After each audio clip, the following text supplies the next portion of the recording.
ನಮಸ್ಕಾರ ಸ್ನೇಹಿತರೆ, Indian TV ಹಾವೇರಿಗೆ ಸ್ವಾಗತ. ಭಾರತ ಸರ್ಕಾರ ಯುವಜನ ವ್ಯವಹಾರ ಮತ್ತು ಕ್ರೀಡಾ ಸಚಿವಾಲಯ NSS ಬೆಂಗಳೂರು ಪ್ರಾದೇಶಿಕ ನಿರ್ದೇಶಕ ಹಾವೇರಿ ವಿಶ್ವವಿದ್ಯಾಲಯ ಹಾವೇರಿ ರಾಷ್ಟ್ರೀಯ ಸೇವಾ ಯೋಜನಾ ಸರ್ಕಾರಿ ಪ್ರಥಮ ದರ್ಜೆ ಕಾಲೇಜು ಹಾನಗಲ್ ಇವರ ಸಂಯುಕ್ತಾಶ್ರಯದಲ್ಲಿ ಮೇರಾ ಯುವ ಭಾರತ್ ಹಾವೇರಿಯೊಂದಿಗೆ 15 years of emergency lesson of Indian democracy ಎಂಬ ವಿಷಯ ಕುರಿತು ಹಾವೇರಿ ಜಿಲ್ಲೆಯ ಎಲ್ಲ ಪದವಿ ಕಾಲೇಜುಗಳ ವಿದ್ಯಾರ್ಥಿಗಳಿಗೆ ಸ್ಪರ್ಧೆಯನ್ನು ಏರ್ಪಡಿಸಲಾಯಿತು. ಈ ಕಾರ್ಯಕ್ರಮವನ್ನು ಡಾಕ್ಟರ್ ಸುರೇಶ್ ಶೆಟ್ಟಿ ಮಾನ್ಯ ಕುಲಪತಿಗಳು ಹಾವೇರಿ ವಿಶ್ವವಿದ್ಯಾಲಯ ಹಾವೇರಿ ಇವರು ಉದ್ಘಾಟಿಸಿ ಪ್ರಜಾಪ್ರಭುತ್ವ ವ್ಯವಸ್ಥೆಯಲ್ಲಿ ವ್ಯಕ್ತಿ ಸ್ವಾತಂತ್ರ್ಯ ಹಾಗೂ ಪತ್ರಿಕಾ ಸ್ವಾತಂತ್ರ್ಯವನ್ನು ಕಾಪಾಡುವುದು ಸಂವಿಧಾನದ ಧ್ಯೇಯವಾಗಿದೆ. ರಾಜಕೀಯ ಅಧಿಕಾರವನ್ನು ಬಳಸಿ ತಮ್ಮ ಸ್ವಾರ್ಥಕ್ಕಾಗಿ ಸಮಾಜದ ಯಾವುದೇ ವ್ಯಕ್ತಿಗಳ ಮೇಲೆ ಅಧಿಕಾರವನ್ನು ಚಲಾಯಿಸಿ ಅನ್ಯಾಯವನ್ನು ಪ್ರತಿಭಟಿಸುವ ವ್ಯವಸ್ಥೆಯನ್ನು ಹತ್ತಿಕ್ಕುವ ಕೆಲಸ ನಡೆಯಬಾರದೆಂದು ತಿಳಿಸಿದರು. ಒಂದು ವೇಳೆ ಹೀಗೆ ಆಗಿದ್ದಲ್ಲಿ ಇದರಿಂದ ಪ್ರಜಾಪ್ರಭುತ್ವದ ಘನತೆಯ ಗೌರವಕ್ಕೆ ಕುಂದು ತಂದಂಗಾಗುತ್ತದೆ.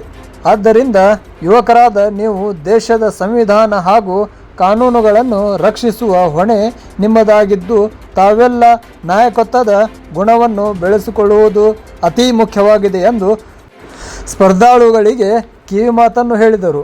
ಇದೇ ಸಂದರ್ಭದಲ್ಲಿ ಮುಖ್ಯ ಅತಿಥಿಗಳಾಗಿ ಆಗಮಿಸಿದ ಕರ್ನಾಟಕ ವಿಶ್ವವಿದ್ಯಾಲಯ ಕಾಲೇಜು ಟೀಚರ್ ಅಸೋಸಿಯೇಷನ್ ಅಧ್ಯಕ್ಷರಾದ ಡಾಕ್ಟರ್ ಮಂಜುನಾಥ್ ತಲ್ಲೂರ್ ಅವರು ಮಾತನಾಡಿದರು.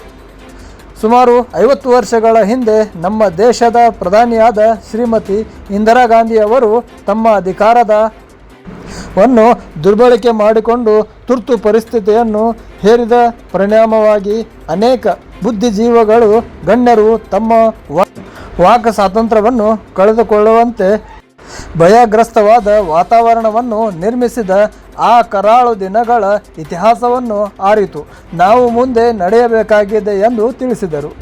ಕಾರ್ಯಕ್ರಮದ ಅಧ್ಯಕ್ಷತೆಯನ್ನು ವಹಿಸಿದ ಡಾಕ್ಟರ್ ಚನ್ನಬಸಪ್ಪ ಕುಮಾರ್ ಪ್ರಾಂಶುಪಾಲರು ಸರ್ಕಾರಿ ಪ್ರಥಮ ದರ್ಜೆ ಕಾಲೇಜು ಹಾನಗಲ್ ಇವರು ಮಾತನಾಡಿ, ಪ್ರಜಾಪ್ರಭುತ್ವವು ಪ್ರಜೆಗಳ ಒಳಗಾತಿ ಪ್ರಜೆಗಳೇ ರಚಿಸಿಕೊಂಡು ಸರ್ಕಾರವಾಗಿದ್ದು, ಇಂಥ ಬೃಹತ್ ಪ್ರಜಾಪ್ರಭುತ್ವ ವ್ಯವಸ್ಥೆಯಲ್ಲಿ ಯಾವುದೇ ಜಾತಿ ಮತ ಧರ್ಮ ನೋಡದೆ ಪ್ರತಿಯೊಬ್ಬರಿಗೂ ಸ್ವತಂತ್ರವಾಗಿ ಬದುಕಲು ಅನುಕೂಲವಾಗದ ಸಂಸ್ಥೆಯನ್ನು ದುರುಪಯೋಗಗೊಳಿಸಿಕೊಳ್ಳುವುದಂತೆ ಕಾಪಾಡಿಕೊಂಡಿದ್ದು ಬರುವ ಜವಾಬ್ದಾರಿಯನ್ನು ಈ ಹಿಂದಿನ ಕರಾಳವಾದ ತುರ್ತು ಪರಿಸ್ಥಿತಿಯ ಇತಿಹಾಸದಿಂದ ನಾವು ತಿಳಿದುಕೊಂಡು ನಡೆಯಬೇಕೆಂದು ತಿಳಿಸಿದರು. ಇದೇ ಸಂದರ್ಭದಲ್ಲಿ ಮುಖ್ಯ ಅತಿಥಿಗಳಾಗಿ ಮೇರಾ ಯುವ ಭಾರತ್ ಯುವ ಕೇಂದ್ರ ಹಾವೇರಿಯ ಅಧಿಕಾರಿಯಾದ Shri Sanjay Bukke, doctor Yamuna Konesar, doctor Manjunath Solargappa, Karnataka university Yuva Bharat ತರಬೇತಿದಾರರು ಡಾಕ್ಟರ್ ವಿನಯ್ ಕುಲಕರ್ಣಿ, ಪ್ರೊಫೆಸರ್ ಅಹಮದ್ ಫಜಲ್ ಖತೀಬ್ ಹಾಗೂ ಕಾಲೇಜಿನ ಎಲ್ಲ ಉಪನ್ಯಾಸಕರು ಉಪಸ್ಥಿತರಿದ್ದರು. ಕುಮಾರಿ ರೆಹಾನಾ ಬಾನು ಪ್ರಾರ್ಥಿಸಿದರು. ಪ್ರೊಫೆಸರ್ ವಿಜಯಕುಮಾರ್ ಸ್ವಾಗತಿಸಿದರು. ಪ್ರೊಫೆಸರ್ ಶಿವಕುಮಾರ್ ಕಾರ್ಯಕ್ರಮ ನಿರೂಪಿಸಿದರು. NSN ಕಾರ್ಯಕ್ರಮ ಅಧಿಕಾರಿಯಾದ ಡಾಕ್ಟರ್ ನಯನ್ ಜೆ ವಂದಿಸಿದರು. ಹಾವೇರಿ ಜಿಲ್ಲಾದ್ಯಂತ ಯೂತ್ ಪಾರ್ಲಿಮೆಂಟ್ ಸ್ಪರ್ಧೆಯಲ್ಲಿ ಭಾಗವಹಿಸಿದ ಸುಮಾರು 45 ವಿದ್ಯಾರ್ಥಿಗಳಿಗೆ ಪ್ರಶಸ್ತಿ ನೀಡಿ 5 ವಿದ್ಯಾರ್ಥಿಗಳನ್ನು ರಾಜ್ಯ ಮಟ್ಟಕ್ಕೆ ಆಯ್ಕೆ ಮಾಡಿ ಕಳುಹಿಸಲಾಗಿದೆ. ಹೆಚ್ಚಿನ ಮಾಹಿತಿಗೆ ನೋಡ್ತಾ ಇರಿ ನಮ್ಮ ಇಂಡಿಯನ್ ಟಿವಿ ಹಾವೇರಿ. ತಪ್ಪದೆ ಸಬ್ಸ್ಕ್ರೈಬ್ ಮಾಡಿ.